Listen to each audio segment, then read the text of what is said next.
is impressive for Kenboy, who wins the Betway Bowl Chase. As they now run towards the line, and Top One is pulling it out for Tabitha Worsley.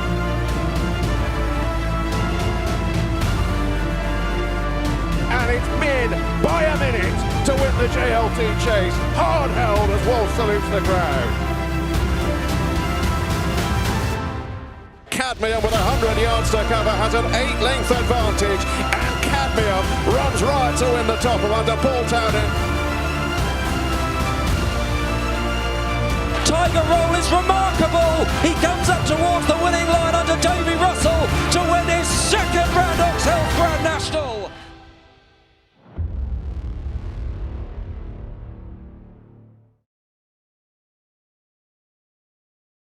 Well, on behalf of Randox, I would like to welcome everybody to the Randox Grand National Festival.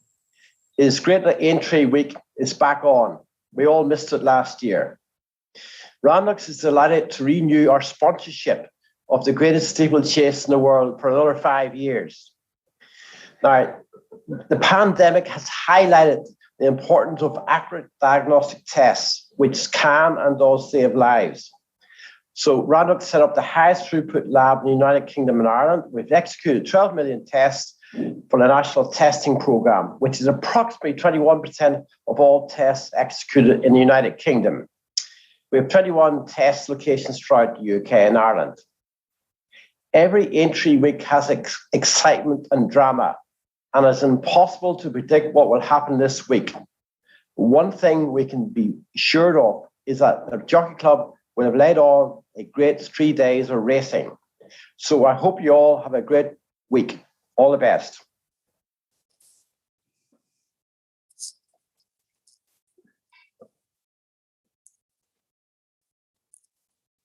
Yeah, Dr. Peter Fitzgerald there, the founder of Randox, the sponsors of this year's Grand National Festival. Good evening, everyone. Welcome to the official Randox Aintree Grand National Festival preview with me, Nick Luck, alongside the Racing Post Josh Stacey and three titans of Grand Nationals past. Katie Walsh, famous for her exploits on Seabass, Ruby Walsh for Papillon and Hedge Hunter, and of course, Barry Geraghty for Monty's Pass. Some of the great names of the last 2 decades. Their own achievements far too lengthy and illustrious for me to enumerate now, and we've only got an hour to be with you. So let's first of all head to Aintree and pick up the latest going news with the clerk of the course, Suleika Varma. Okay, Suleika, it is Wednesday afternoon. It's about 3 o'clock. What is the ground at the moment? So we're good to soft on the Grand National course. We're good to soft, good in place on the Mildmay. I think by tomorrow morning we'll be calling it good to soft all over on there as well. We're going to go and walk the Grand National course again this afternoon, just see if there's any little bits that we feel we need to put a bit of more water on overnight. But otherwise, we're really pleased with the ground and all good to go. Once the meeting started and you've had a race or two on the Grand National course, do you carry on watering or not? Yes, I think we will. I mean, our policy on the Grand National course is very much that we shouldn't be racing on anything faster than good to soft, which is, you know, fair on the runners and the right thing for the races over those fences. So I strongly suspect we will be watering again during the week. Is there any rain forecast? We might have a little bit of rain overnight tonight and also Thursday into Friday, but it's not looking like a whole lot. It's just a sort of brief showers, fairly scattered, passing over. It's quite windy, so these showers will pass over quite quickly. Okay, so that's the latest news as regards the ground here at Aintree. We've got a fabulous panel lined up for you. Time to say good evening to everyone. Katie, how are you? Evening, Nick. How are you? Yeah, really good. And you've been massively responsible for the preparation of a big Grand National Fancy this year. Any second now. When's he coming over? He is leaving Ireland on the first boat tomorrow morning. So he should be arriving in Haydock around lunchtime tomorrow. So, yeah, really looking forward to it. And you'll be over with him. Ruby, will you be coming over as well? Yeah, I'm going in the morning, Nick. I'm working for ITV. So, yeah, I'm off in the morning, bright and early. So, yeah, looking forward to it. It'll be strange, it'll be different, but it's great to be there this year, having missed last year. Nothing quite like Grand National Week. It's 21 years now since Papillon provided your family with that first famous triumph. Does it feel like yesterday? No, it most certainly doesn't. But I wouldn't mind going back and reliving those 3 or 4 days again if you were giving me the option. And Barry, 3 years later, you won the race on Monty's Pass. Now, you have at times in the last couple of weeks said that the Grand National remains your favourite race. Are you suitably in good humour with everybody at Aintree to confirm that this evening? Oh no, definitely. Aintree, the Grand National is the buzz. You know, going out there just with a ride alone, winning it is brilliant. Getting around it is brilliant. So it's the one race in the year you don't want to miss. It gets everybody. Josh from the Racing Post, has it grabbed you this year, even though the bookmaker shops aren't going to be open, even though we're going to be able to welcome owners but not crowds at Aintree? Has it still gripped you, the race? Absolutely. And looking back on Ruby's success, I was 3 days old when Ruby won the Grand National. So that's something about that. Yeah, no, I'm so excited for it, and bring it on. 3 days of top class racing, and I'm buzzing for it. That's just an outrage. Do we show him the red card now, or just leave it till he's tipped every winner this week? I think we'll wait till Monday and we see what exactly he has tipped, and then we'll have a go. Unbelievable. Right. Before we get stuck into the Grand National itself, we've got so much good racing to get stuck into. So we're going to bring you a little preview of 6 of the best Grade 1s between now and around about 8:30. Don't forget, you can contact any of us on our Twitter feeds and get in touch with the Aintree Racecourse Twitter feed as well to ask us any questions you like. Why are you laughing? You'll do well to get me on my Twitter feed. Have you left again? About 7 years ago. I thought you were back. No. Is it best of luck? Yeah, it must be. Well, whoever it is, whoever the imposter is, he's going to have some fantastic questions tonight. Listen, we're going to get stuck into some of the Grade 1 races before we look at the Grand National. We'll start with tomorrow's Betway Bowl. Of course, we all wanted Tiger Roll to be running in the National itself. He's not. He's running here. And I think we can take a look at how they bet for this race as well. If we've got the slide up for you, I think we have. There we go. Clandos Oboe for Paul Nicholls is 5-2, waiting patiently. Well, we have to wait patiently to see him, that's for sure. He is running again, though, 7-2. Native River 4-1. New Rider, John Joe O'Neill Jr. Tiger Roll 5. Clondor Castle 8 with Mr. Fisher. And bigger prices, the other 3. Let's start with you, Barry. It's got a nice look about it, this race, but not that easy to find the winner. Should we start by answering the Tiger Roll question quickly? Yeah, I wouldn't be convinced with Tiger Roll on this track at this trip.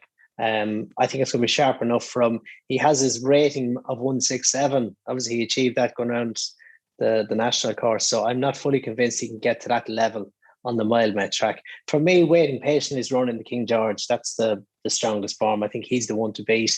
Clandos Oboe, the last day being beaten by a secret investor, wouldn't really excite you. And Native River, I think it's sharp enough for him. 3 mile on the mile-met track. Okay, so Katie, it's a shame that Tiger Roll's not in the Grand National. He's a very short price for a horse that nobody fancies, isn't he? I suppose he's a huge following, Nick. You know, he's just one of those horses that has captured the nation, and I'd say he'll probably go off shorter again. I think he was phenomenal in Cheltenham a couple of weeks ago, and I think there's been a bit of buzz after him ever since then. And he definitely has a following like no other horse in the race. So on popularity alone is going to see him probably a couple of points shorter than realistically what he should be around this track and over this trip. I'm with Barry, waiting patiently for me. Is running the King George suit, trip should suit, and I'd say the ride he's going to get will suit as well. So it's a very much open affair. I'm sure everyone would love to see Tiger Roll win, but I can't see it happen, to be honest.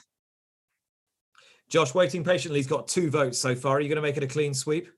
No, I'm not. I think this is a step too far for Tiger Roll. I think that the cross-country chase and a Grade 1 3-mile chase around Aintree are 2 very different things, and this might be a step too far. I'd side with Clandos Oboe. I think he had 2 targets at the start of the season, King George and this.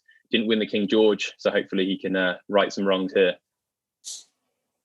And Ruby, it's a funny race, really. You got lots of different strands of form coming in here. Quite difficult to weigh up. How do you read it? How do you read how it's going to be run? I don't see a whole massive amount of pace. I mean, the only front runner is Native River. And it's probably going to take him the best part of 4 or 5 furlongs to get up to the gallop he goes. He's not as sharp as he was. I'd have put blinkers on Clandazobo. But 3 pieces isn't going far enough. I thought he hung the latch in Newbury when Secret Investor beat him. And the one that interests me is Mr. Fisher. I think if Nico can get him to switch off, thought he was plenty keen in the Ryanair in Cheltenham. He made a bad mistake at the 9th, missed the 12th, should have fallen at the 3rd last. He should have fallen at the 9th. He should have fallen at the 3rd last as well. I think if he switches off, I think he's interesting. Because he's got what? He's got a little bit more to offer? Yeah, I do. I think he latched onto the back of Main and Allaho in the Ryanair, and he was the only horse that went with them.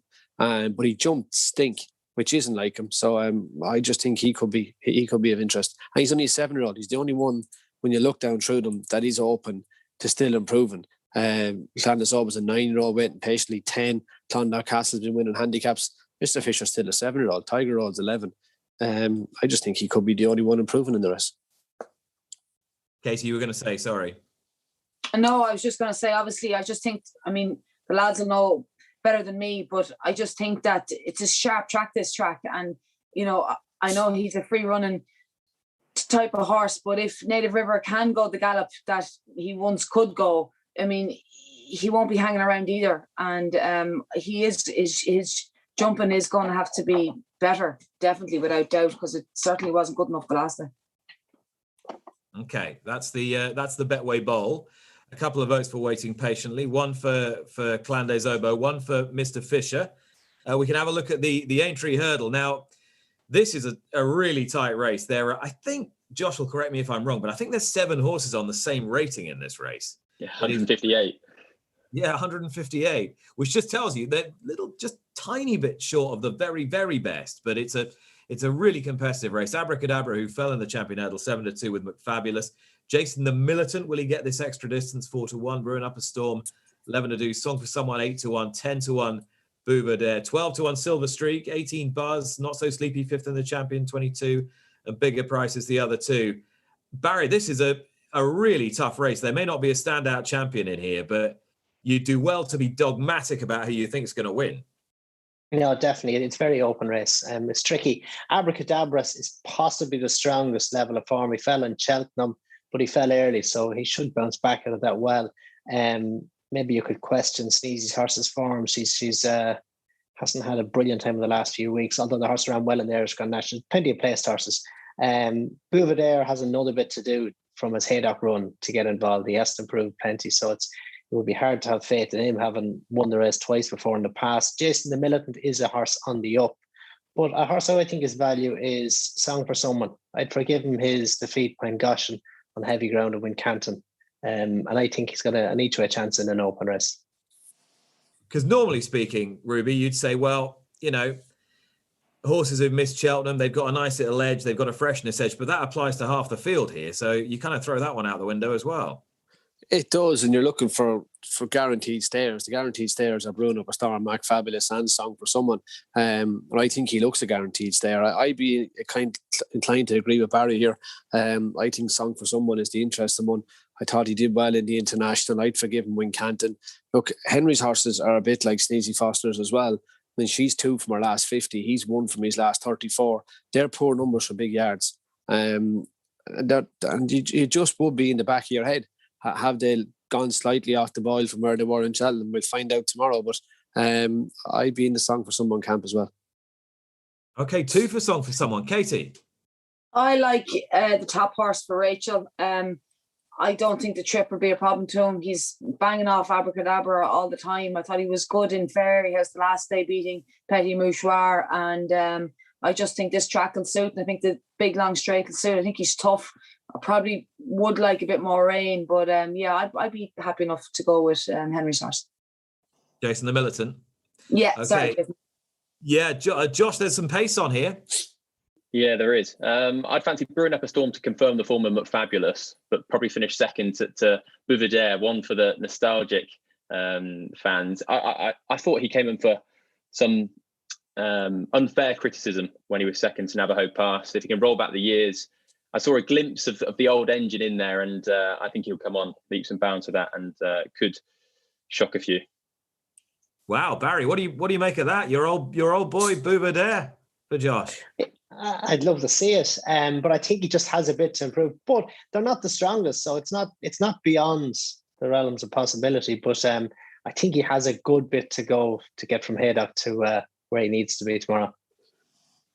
And Ruby, you thought when Josh reminded you that he was only 3 days old or whatever when you won the Grand National, you thought he had no heart. This proves it. He's all heart. I didn't think he'd know hard. I just thought he was a smart fucker. But I didn't think he'd know hard.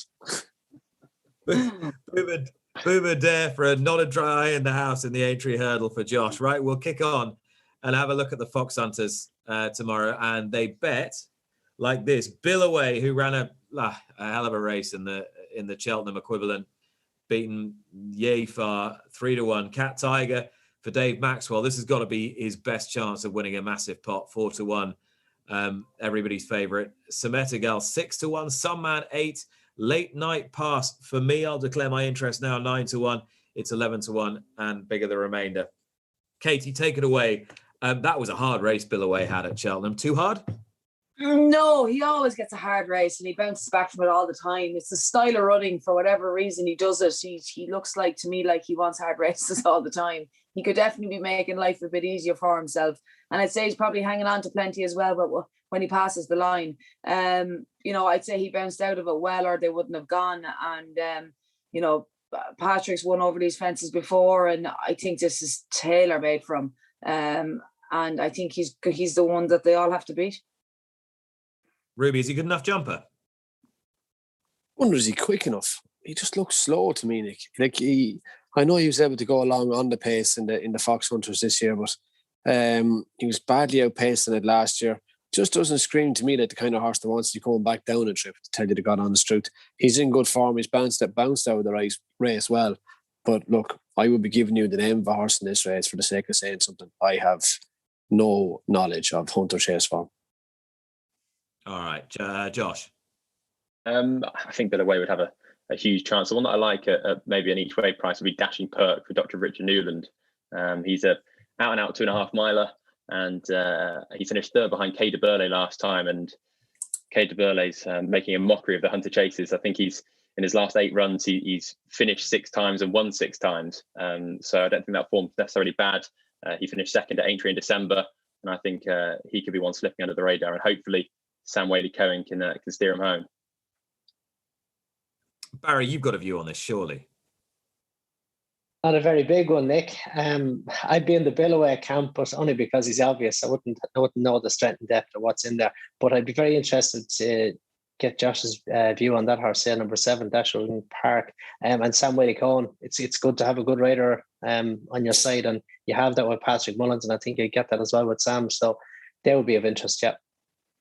Yeah, it could be a very big 3 days for Patrick Mullins. He's just been declared on Live, Love, Laugh in the Topham, which we'll come to in a little while as well.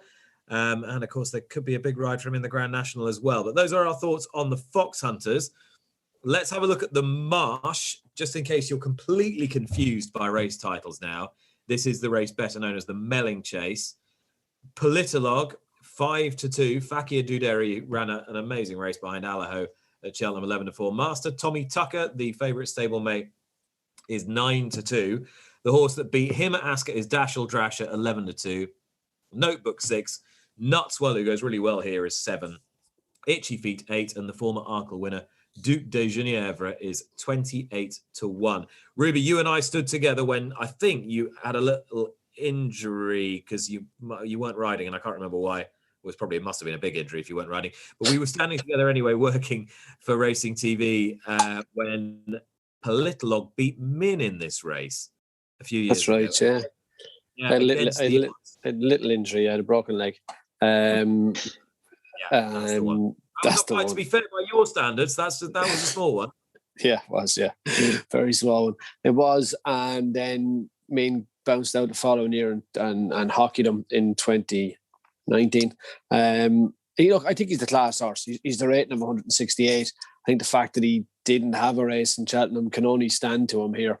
And banged his head or whatever he did and bled before the race. You have to assume he hit his head and that's why he burst. But look, I think he's definitely the one to beat, Nick. We haven't seen him in quite a while. He was second in his last start, but yeah, you'd have to think he's the one to win behind First Flow and Ascot. don't know, did he enjoy being taken on that day? Or did he just go too hard, up to 2.5 miles to suit him? Probably a little surprised they didn't put Harry Skelton back on him. He seems to knock a really good tune out of him. Here's a question for you, Ruby. If he ran just to the same level he did when he got beaten by First Flow at Ascot, is that still good enough to win? No. So he'd have to come back to his best? I think so, yeah. Yeah, definitely. Okay. Is there a chink in his armour, Katie, or does he just win? He's clear on the ratings. Yeah, he's clear on the ratings, and he probably has a nice style around there to be able to do it in Aintree. You know, those fences come fast and quick, and he's a super jumper. Yeah, you know, he'd probably have to come back to his best. I quite like Fakir Dadari. He ran well enough behind Allaho in Cheltenham.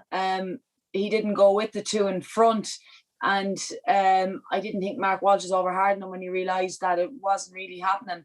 Obviously didn't run the weekend just gone, and he goes here in good form. I like him. I thought he ran well at Leopardstown, and you know, I think there's probably another good one in him, and this might be his day. I'm a Fakir Dadari fan. I think he deserves a big pot, and I think if Little doesn't put his best foot forward, this is Fakir Dadari's day for me. Josh, old Fakir, he hasn't won a race for a while, but he's run a couple of belters recently. Yeah, he loves finishing second. The one I quite like could be Master Tommy Tucker for Paul Nicholls with under Sam Twiston Davies. Nut job, but all the best ones are. And I think that if he can jump well and put a solid round together, his jumping has improved. Last year, you weren't sure whether he'd get round. You seem more confident now. His best form this season is on good to soft, good ground. And I think he's got the most talent in the race. He's just been unable to put it all together. So hopefully he can. And I do feel there's a grade one in him. So this could be it. Ruby, your brows just furrowed a tiny bit. Just I noticed a twitch when the words Master Tommy Tucker came out of Josh's mouth. That's a Tommy Headbutter, he should be called.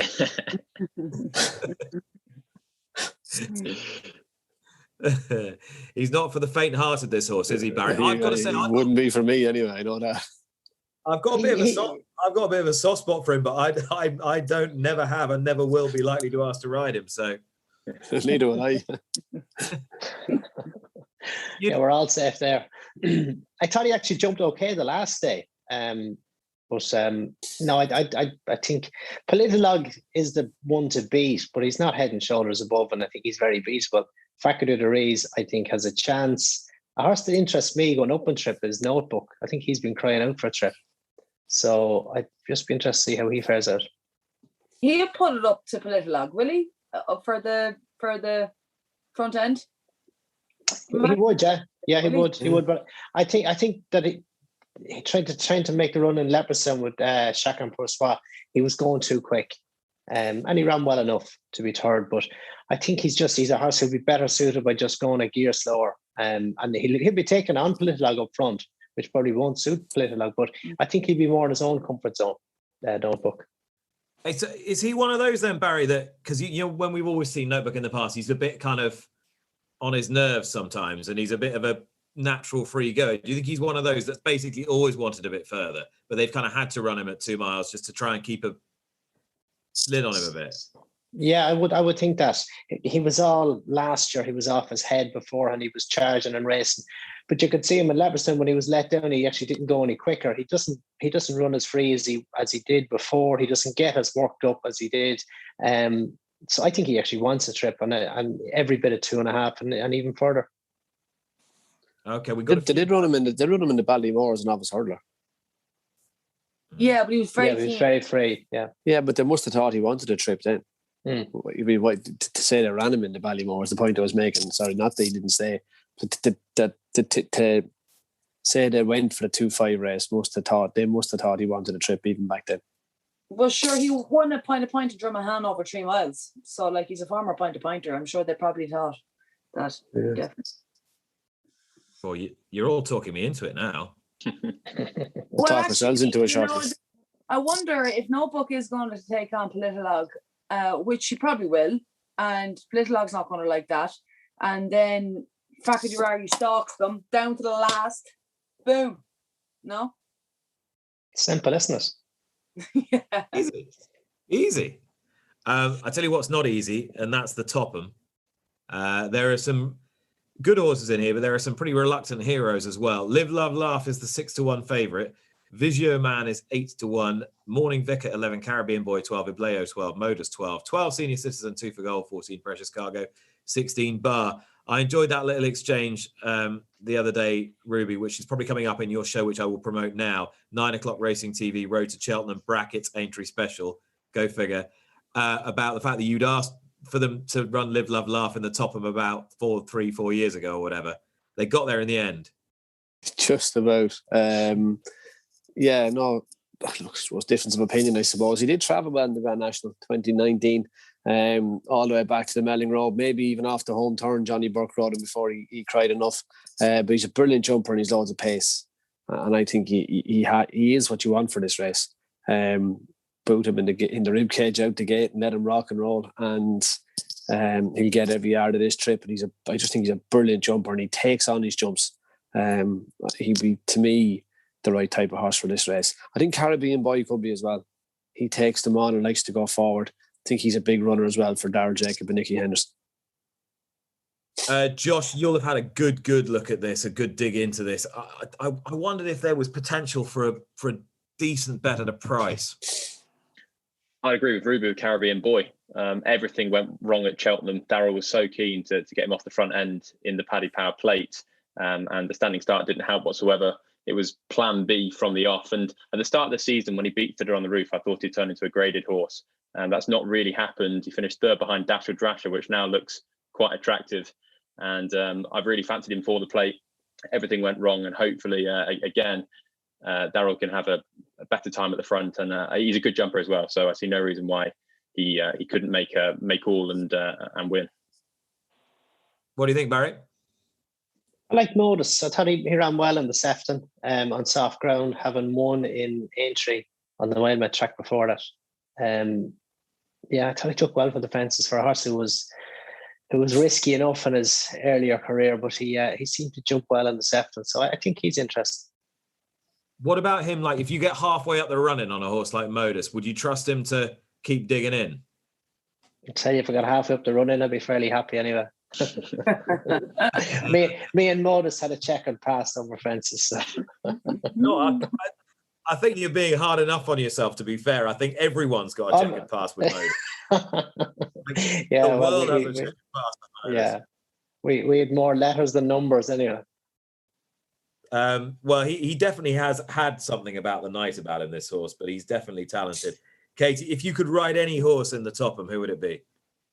Oh, Live, Love, Laugh, for just because he's such a good jumper and he's a great traveller. And I think, I actually only ever rode the Topham once, and I remember being so excited because I'd never ridden over the fences before. And we got down to the start and it all happened so fast, and it jumped and went, and I couldn't lie up, and I got down to the first and she turned over and it was all over. My dream was all gone, and all I wanted to do was to call everyone back and just go again. I was raging. So for me, I would like to travel down to the first, and I think Live, Love, Laugh will definitely do that, and he's such a good jumper. But I'm with Barry with Modus. If he's got loads of class, and I think he won't be a keen traveller down to the first. For that reason, I'll be riding Live, Love, Laugh. But I think if he puts it all together on a bit of nicer ground, he'll be the one that'll be coming home well. And Boodle's a talent, but Live, Love, Laugh for me if I was to pull the saddle out again, Nick. And so that close up on your Topham ride was pushed along and outpaced before first, where fell. I will never forget it. Like, I was so excited. I felt totally robbed. But it was all over very quick. It's so cruel, this game. Before we get on to the National itself, let's have a look at the Liverpool Hurdle, the Big Stayers Hurdle, which is on Saturday. And Time Hill and Paisley Park. Well, this was what we were supposed to get at Cheltenham. In the end, it wouldn't really have mattered because Flooring Porter would have beaten anything. 11-4 Time Hill, 11-4 Paisley Park. Cedar Burley, who ran a stormer in the Stayers, 7-2, had quite a hard race. Roxana, now is she running over the right trip again? 6-1. She's run well in this before. Beacon Edge 8-1. Listener got Oscar 12 with Vindication and 14-1. Bar. I mean, Barry, it was quite fun at Cheltenham going into the race Time Hill or Paisley Park or Time Hill until it was neither. Now we've got it, and we haven't got Flooring Porter either, so we can have the debate all over again. Yeah, I think, well, I was a big Time Hill fan early on, and then Paisley obviously turned him over in Ascot, and I was a Paisley fan going into Cheltenham. But Paisley looked like a horse who needed softer ground than he had at Cheltenham. I think he needs a stiffer test. Time Hill travelled strongly and probably showed too much pace in Ascot, and might have just, cost himself by running a little bit keen. So I think he's going to be very comfortable at the pace on the ground. And for me, he's the one to beat. Sarah de Bourlay ran well in the Stairs Hurdle at Cheltenham, and I think he's next best. Paisley Park for me, I think he wants it softer or stiffer or both. Softer, stiffer, just a bigger test of stamina. Josh, what do you think? Agree with Barry. Time Hill. I thought he'd win the Stayers, and that Bartlett from last year looks very, very good form with him finishing fourth. Fury Road, latest exhibition in Monkfish. All of them have gone on to achieve quite a bit. So, yeah, he beat Paisley Park on good ground at the start of the season at Newbury, and I think he'll win here as well. See, I thought Paisley Park was well on top at Ascot, Katie. Yeah, but he's been disappointing, really, hasn't he? And I'm with the lads. I think Time Hill for me. I think Paisley Park is just he's just let me down, I suppose. I think he's let everyone down. But I don't think that this is going to suit him either. I'm with Barry. I think it needs to be stiffer. It needs to be softer, and that's not going to happen. And whether they go too mad and they all get very tired and he stays on from the back of the last, that's another story. I can't really see that happening either. So I'm a Time Hill fan, and after that, I think the mare might have a chance. I thought she ran well behind Black Tears and Concertina, and she might be one that might bounce back, but I think the top horse will probably be the one that I'll have to beat. They've got the race right for Roxana, haven't they? It's back up to 3 miles. I think that's where she excels. Ruby, have you got an alternative view on this race, or are you getting in line? I'm Time Hill. I think he's the best horse in the race, and I was always in his camp. But I would say the value from a betting point of view is Lisnagar Oscar.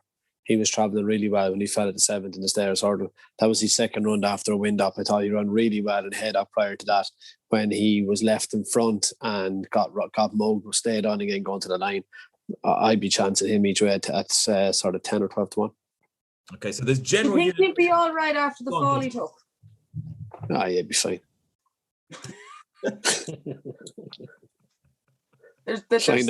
Fine, no, I'm not riding him. He took some fall then, I'd say, yeah. We'll see. Okay, there was sort of general agreement there with Time Hill. Not much love for poor old Paisley. Let's move on to the big one then, the Randox Grand National, 5:15, ITV and Racing TV on Saturday afternoon. Cloth Cap is the 4-1 favourite, obviously. Borough Saint 8-1, any second now. 10 with Manila Times, Kimberlite Candy 11, Discorama 14 with Secret Reprieve, who I'm just not sure he's going to get a run. The Storyteller 16, Farkler 18 with Magic of Light, and 20-1 and Bigger the Rest. So the man who rides Cloth Cap is a man who is having, I think, his 19th ride in the Grand National, that'll be the one, and seeks his first victory. He is, of course, Tom Scudamore. I spoke to him earlier. Well, it's now Wednesday evening, and Tom Scudamore, you haven't completely lost your patience with inquiries about your Grand National ride, Cloth Cap, and it's just been pointed out by our helpful producer that you are now the losing most currently riding Grand National jockey, thanks to Richard Johnson's retirement. Facts that I'm not quite sure what impact this is going to have on you. Useful information. Yeah, Dickie did mention that to me when I spoke to him in Chepstow car park on Monday, that he'd handed that back on over to me. But I just said to him, I just see it as one step closer to winning it. So that's the way I'm trying to look at it anyway. I guess what it goes to show is that the Grand National is a great leveler, and you probably shouldn't be judged just on how many times you have on or haven't won it. I mean, your completion record is very good. Yeah, I've had a lot of luck over there in the other races. I've won a Sefton, I've won a Beecher Chase, and been placed in Beecher Chases and Sefton. So I've got a pretty decent record over the national fences. It just hasn't quite worked out in the main one yet. Has all that experience taught you anything, or are you really in the lap of the gods? No, I think I think a lot of it is just down to I haven't so far been on the right one. That's the way I look at it. I think it's one of those things. I'm probably more relaxed going into it now than maybe if I had been sort of 6-7 rides in, because I've had a very good career so far. Got plenty more to go, and I was thinking about it with Dad the other day. I don't think if you win it, then the Grand National becomes career defining. I don't think it becomes career defining that you don't win it with the careers that we've had. I think unless you're Dick Francis or Richard Pittman, then you're not having your career defined by losing the Grand National. And if I do end up being in the same bracket as Dick Francis and Richard Pittman, I wouldn't mind being either a pound behind them in the financial stakes, or regarded as highly as they were or are in the racing fraternity. So it's something I'm pretty comfortable with. Yeah, those Richard Pittman novels, they really are excellent. I wanted to ask you about how you're going to ride Cloth Cap this year, because it's not really a kind of race where you're worried about giving away too many trade secrets. Are you going to try and conserve a bit more than his normal game? Again, it depends on. I'll learn a lot more tomorrow after watching the Fox Hunters, just to see how the track's been watered, etc. So it's one of those races. Again, I think you can go out with a set plan, but it all changes very quickly. So the way I try and ride Liverpool is basically take at each fence as it comes, because as I say, your plans can change very quickly, and you have to be aware of everything that's going on around you all the time. So yeah, I would like to go out and be in the first half a dozen, but also at the same time, I've got to be aware that if they're going quicker than ideal, or the other way around, that I'm traveling better than ideal, then that'll change. You're A, clearly good at multitasking, and B, evidently now very good at shutting out surround sound. Tunnel vision, you see, Nick, tunnel vision. But this is about the noisiest she's been in the month she's been alive. So I'm very lucky in that respect, but her timing needs to get better. You seem incredibly bright-eyed and bushy-tailed and chipper for I know you've been through this before, but for a dad with a new baby. Yes, but she's been very well behaved. She basically sleeps 6 hours a night. So for both mother and father, she's been ideal so far. Long may that continue. So she takes after her Uncle Michael. If she's not playing hard, she's resting very hard. Tom, best of luck this weekend. Nick, absolute pleasure. Thank you very much. Tom Scudamore, what a weekend he has in prospect on Cloth Cap. I guess, Katie, the obvious question is there anything not to like about Cloth Cap? Is there a reason to say, I don't really fancy him? Oh God, I don't think so. I think he's class, and he's very nimble, and he's compact, and he's a super jumper. I thought he was very good the last day. He's everything that you want, and I think you'd be really looking forward to going down to the start on him. He looks like he travels and he jumps, and that's a great feeling. Even going down to the start, knowing that you can kind of be wherever you kind of want to be. That might change, but horses are in good form and owned. Yeah, listen, Trevor Hemmings, he's had so much luck in the race, and there's nothing not to like about Cloth Cap, and his weight obviously as well is very attractive. Yeah, and especially after that win at Kelso. Barry, is there anything complicated here for Tom? Well, there's about 39 other horses, and how many fences is there? There's plenty of complications. There's everything to like about him, only his price. He's probably short enough 4-1. He's the right favourite. He's a worthy favourite. He's the one to beat, but the National isn't just as simple as that being the one to beat. There's so much luck needed in every way through the race. So he needs everything to go right for him. But he's the one you would want to be on. And the other one for me would be Ted's horse, Any Second Now. I like him. I think he's a great profile for the race. I love a horse coming back after winning over 2 mile. It shows his well-being. The horse that was second to him was very unlucky at the weekend not to win in Fairyhouse. So I like Any Second Now a lot. But there's plenty of other chances. So Katie, fill in the gaps for me a little bit on Any Second Now, just in terms of, how he is, how his preparation's been, what you've done with him since that win last time? Yeah, he's in good form, Nick.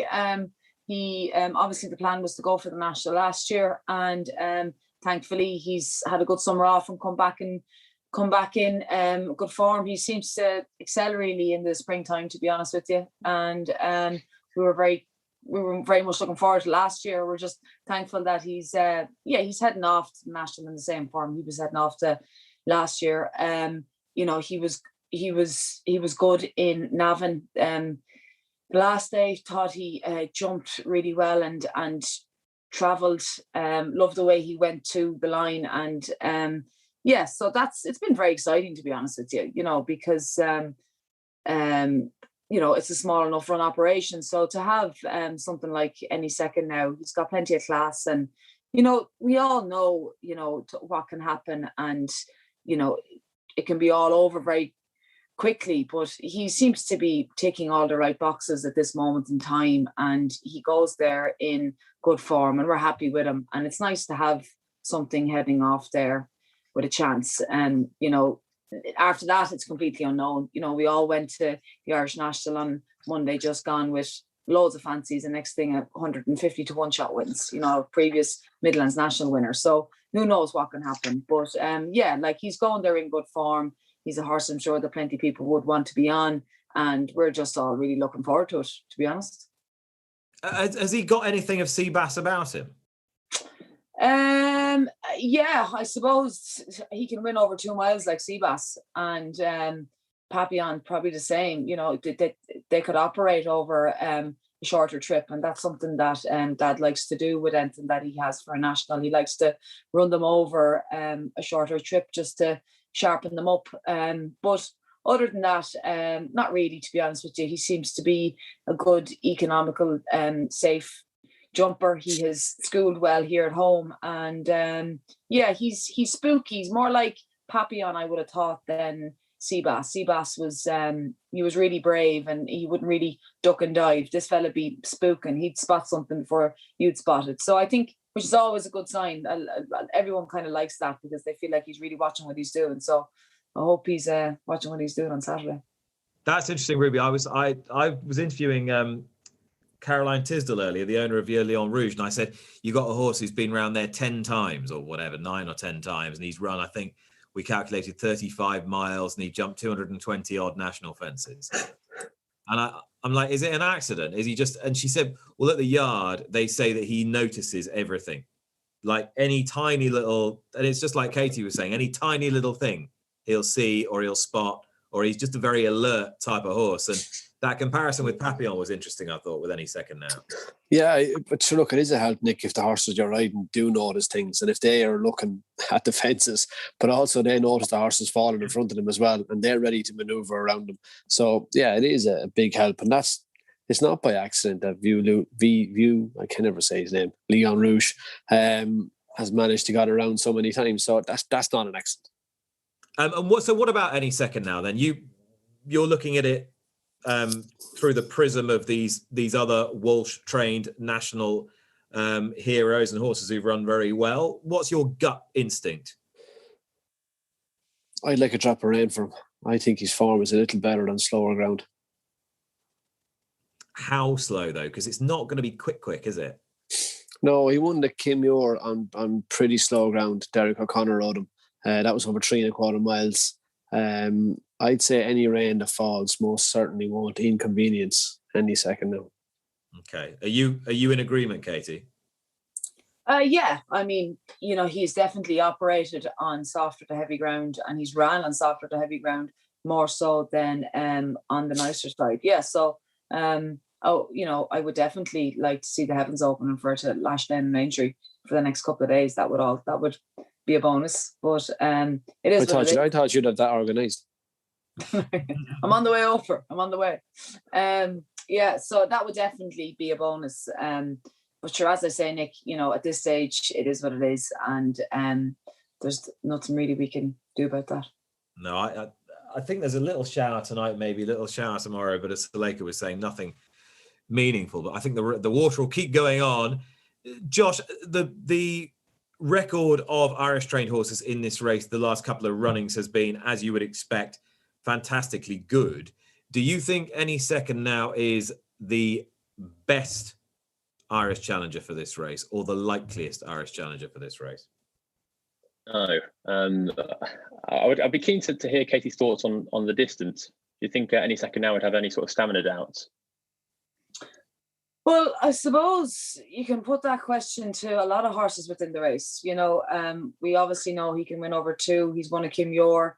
He's won over 3 miles. You know, but like, I mean, there's not too often that you get the opportunity to run over these long distance races. So that's a question mark for, you know, I would have thought 85% of the horses within the race, 90% of the horses. I mean, that was a question mark over Seabass. It was a question mark over Papillon, you know. So yeah, it is a question mark, and maybe, you know, it'll all be over after 3 miles, and Mark will say, you know, he just didn't stay. You know, yeah, of course it is. But I'm just kind of hoping, Josh, that he just will definitely stay and love the trip. That's what I'm hoping for.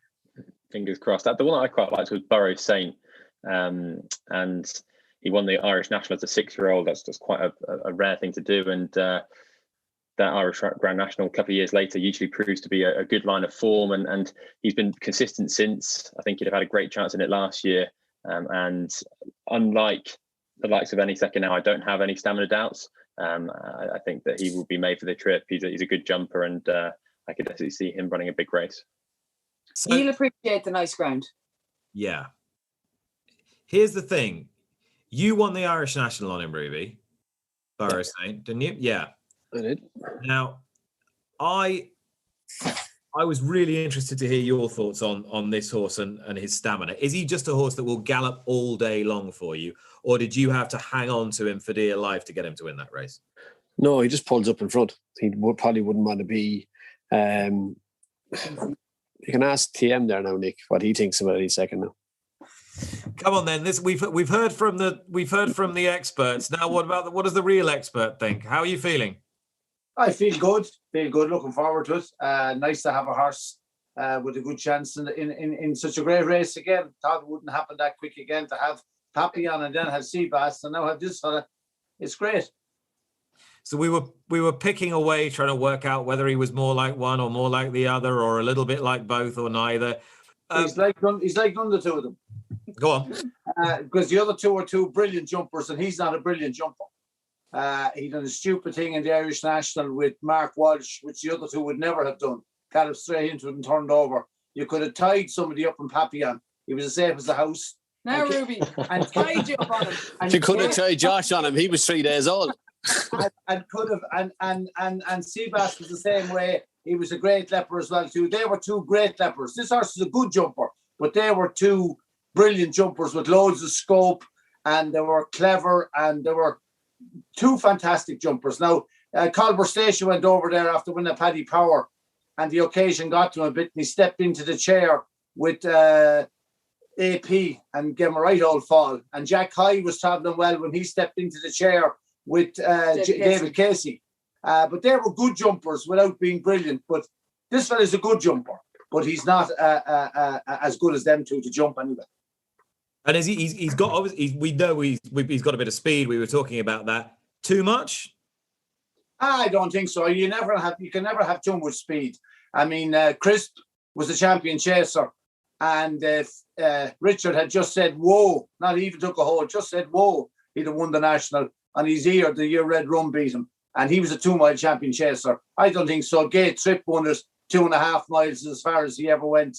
I'd say he either stays or he doesn't stay. I'd like to have him. I said the lads would be the same way. You'd rather ride a horse with a bit of pace. Barry won at Monty's Pass. He could win a Galway Place. Plenty of old gear. Ruby won at Hedge Hunter. I'd say if you ask the two boys there now and they rode around it plenty of times, they'd rather have a horse with a bit of gear than a slow horse anyway. Get you out of trouble if you have to. What do you think, lads? I rode one slow horse and never rode another one after. I rode shotgun Willie, and I couldn't get him within an ass's roar of even getting involved. He was the last slow horse I rode it. Yeah, I wouldn't think. I think a bit of pace anyway is a help. But he might have. Listen, the national is the national. He's got to jump, clear round, get a bit of luck, and get the trip. I'd say getting the trip nowadays, I don't know what the two boys think, but I'd say getting the trip now is a big problem. With the fences being modified, they're going a real good gallop every step of the way. I'd say a non-stayer will never again win the National. Ted, I had this conversation with Tom Skew yesterday, but just before we did this interview today, and actually Barry, he was saying much the same as what Ted was saying. There's a kind of relentlessness about it now, that there's no real kind of ebb and flow to the race. It's just kind of full on throughout. So that premium is increased on stamina. Oh, definitely. There's no let up on the pace. Where before the fences would sort you out and the fences slowed you down, where now the fences are more forgiving. You're going harder. The ground is water, then it takes more getting. So no, I'd agree with Ted. A non-stayer, I don't think you'll see a non-stayer. You see older, the real warriors are winning it nowadays. It's more of a battle. So it's a proper staying race, and you need one who's going to get the trip. It's ideal if you have a lad who has the pace to travel, because your jumping comes easy. You're in third gear rather than fourth or fifth gear, and you have the luxury to organise them and find a rhythm. But if you're in top gear or close to it, fences are coming at you, and you're not just getting to pick your strides as easy, and you're asking more questions. So it's a harder race than a slower horse. Hey, Josh, is there a really stout horse with a bit of toe, do you think, in this? The one that would come from Cheltenham that I thought could run well would be the Storyteller. Extremely versatile, will love the ground, and a good jumper as well. He'd have toe, and I wouldn't have any doubts about his staying ability as well. He's got the class angle. Be carrying the second highest weight, it'd be a tricky thing to do, but he's definitely classy enough. And I wanted to revisit the Burrow Saint theme with Ruby, because we were kind of halfway through. We hadn't really developed that out. You were just saying he's a horse who idles a bit in front. I think he does. I don't think he ever goes away and wins or delivers with what you think he might. He's coming back to form, but he has to improve a little bit. Acapella Bourgeois beat him well in the Bobby Joe.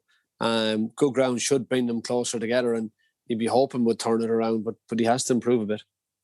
Willie's not single-handed in this race. Are we overlooking horses unduly? Well, Acapella Bourgeois, definitely an empty entry would be a big help to him. I can imagine him now with 80,000 people there. He wouldn't exactly be much fun. He'd be halfway to the first fence before the rest to be gone through the tape.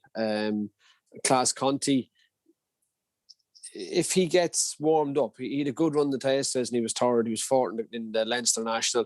He's only a 9-year-old. He's an ex-French chaser, so he jumps the right way for the race. He jumps through the fences. He won't jump over them. Would definitely be a runner. And I just think the handicapper has a hold to Cabaret Queen. I'd be surprised if she could win. And the mare hasn't won it since when?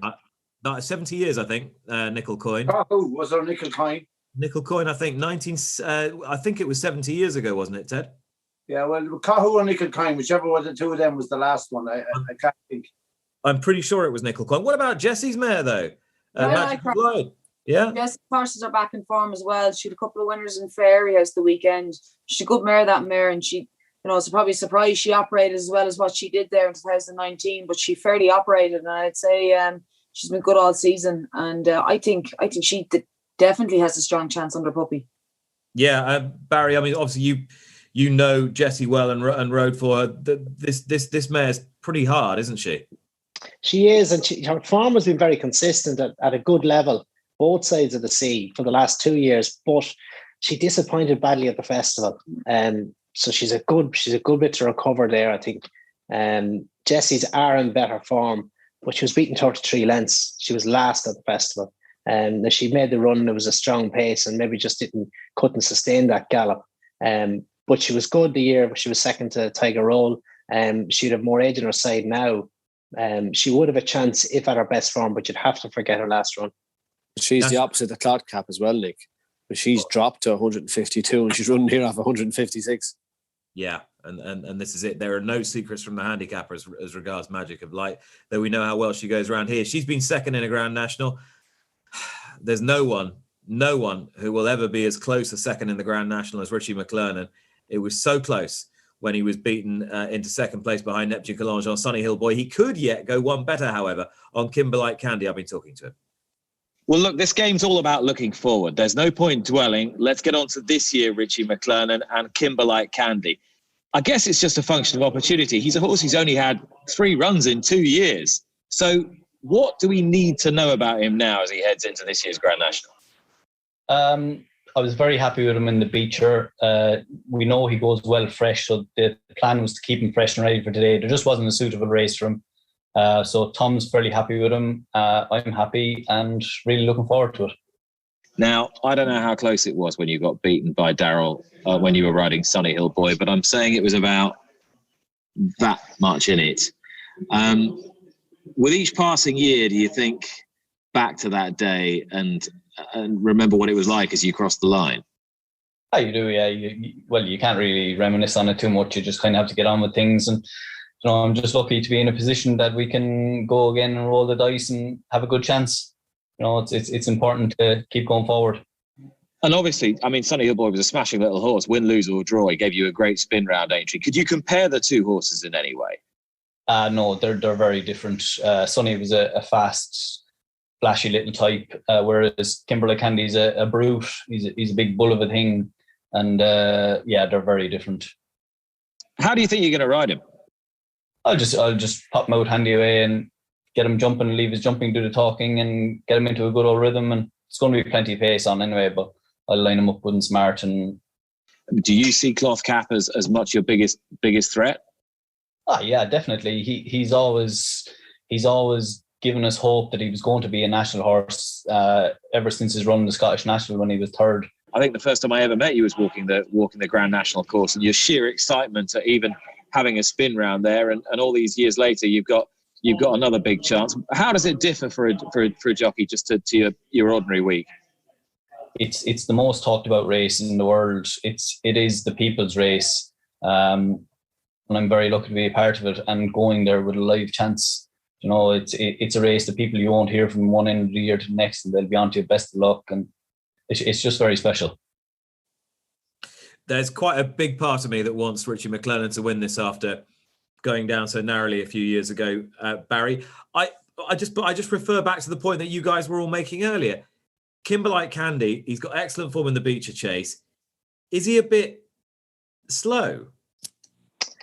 You could make that case. He has good form on the track. He handles it well, but the race is also, it's more of a staying race.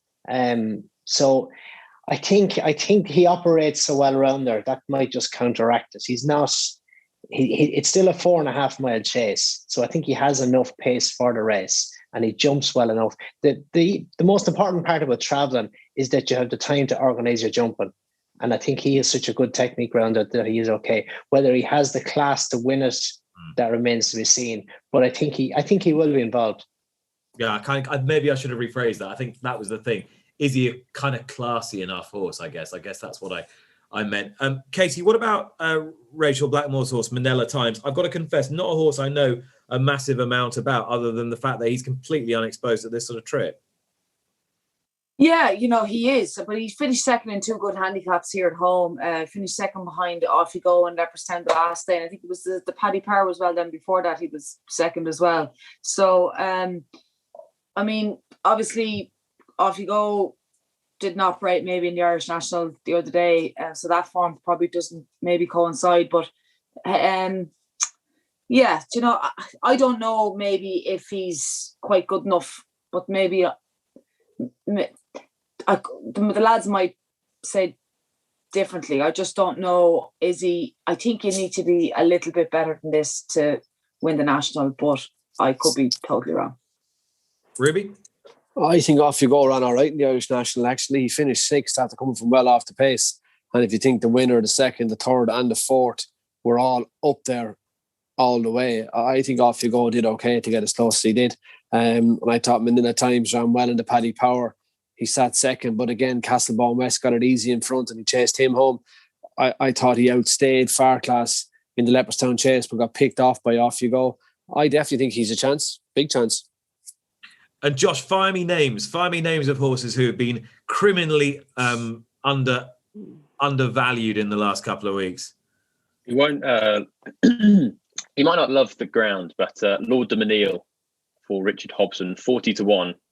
Barry was saying that you need a warrior that's going to stay. He will be one of those, and if he gets in, I think he should get in. I think he'll have a massive chance. Yeah, he's still 33, 40-1. if there's any rain that falls, that will be in his favour for sure. And he actually, again, he's theoretically well handicapped. So let's just sort of crystallise our thoughts on the Randox Grand National. Katie, are you all in any second now? Sure. Like, I mean, of course, you know, obviously I am, but I mean, I think it takes a little bit more than that. I think Cloth Cap is going to be very hard to beat. I think if Secret Reprieve gets in, I think he has a massive chance as well. I mean, I just don't think it's as easy as that. I would love and hope and wish and dream, but that's what I'm doing. Okay. We're all hoping and loving and wishing and dreaming this week. It is that kind of week. Will Secret Reprieve get in? I'm trying to count the 3 that are going to come out. I don't know. There's a question mark over a couple. Josh, what horse did you say a second ago that you fancied of Richard Hobson's? Lord de Manil, was it? Yeah.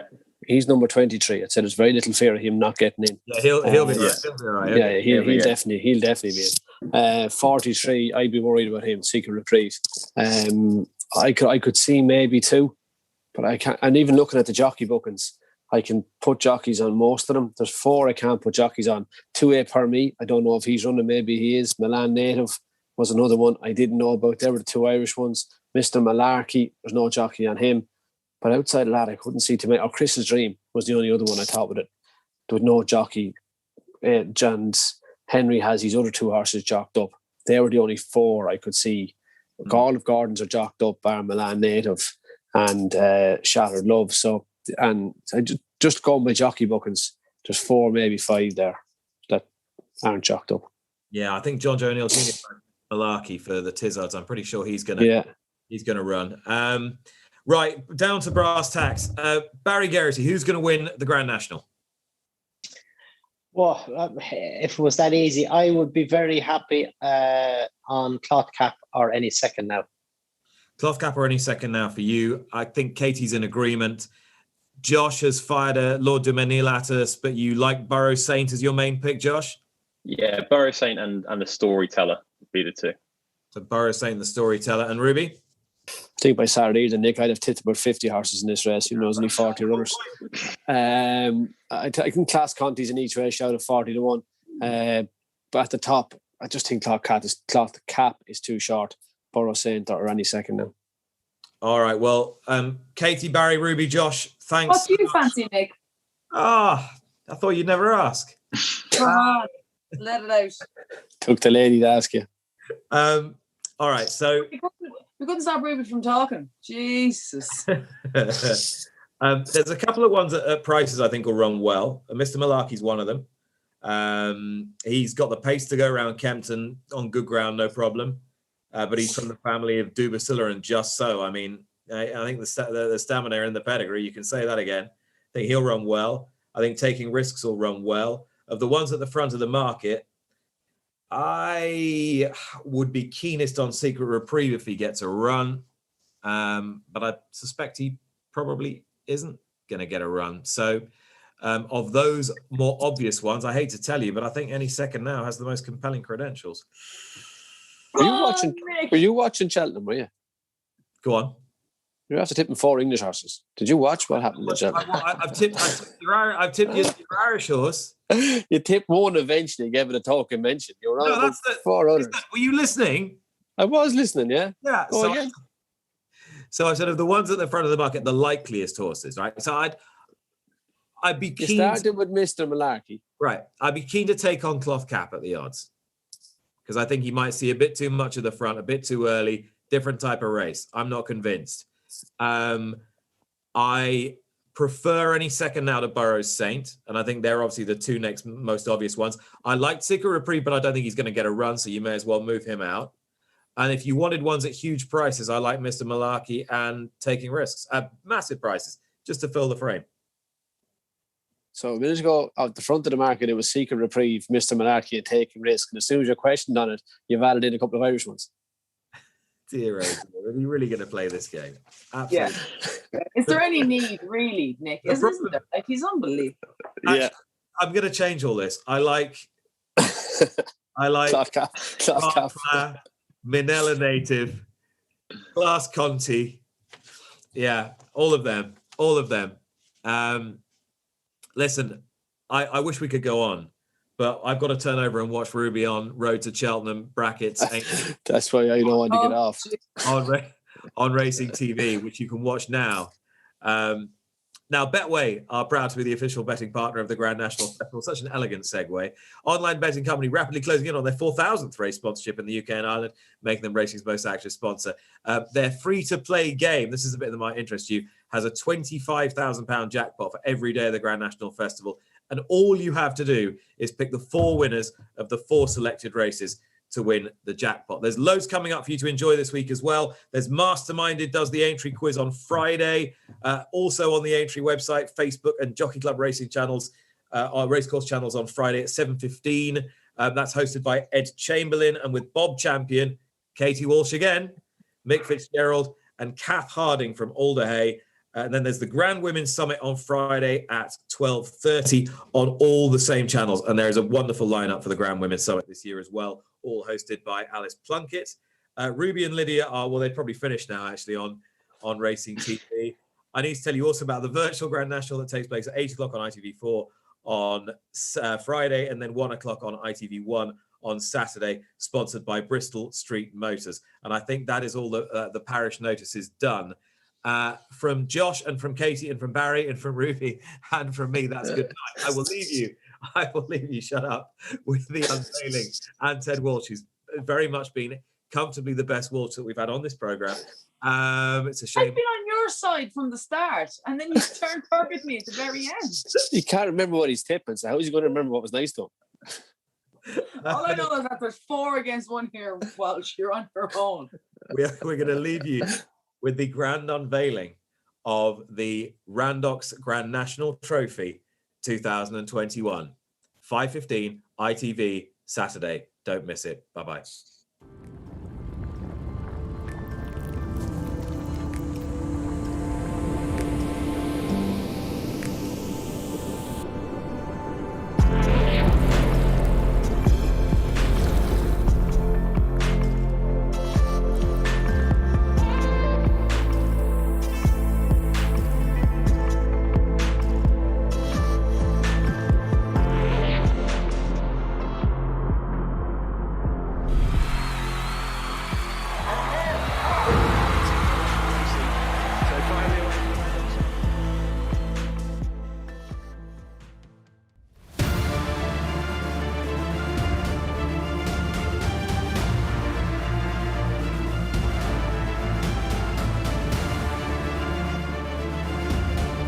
This is impressive for Kenboy, who wins the Betway Bowl Chase.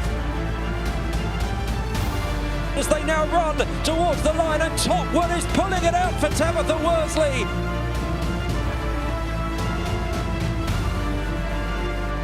And it's Min by a minute to win the JLT chase. Hard held as Walsh salutes the crowd. Cadmium with 100 yards to cover has an 8-length advantage, and Cadmium runs right to win the top of under Paul Townend. Tiger Roll is remarkable. He comes up towards the winning line under Davy Russell to win his second Randox Health Grand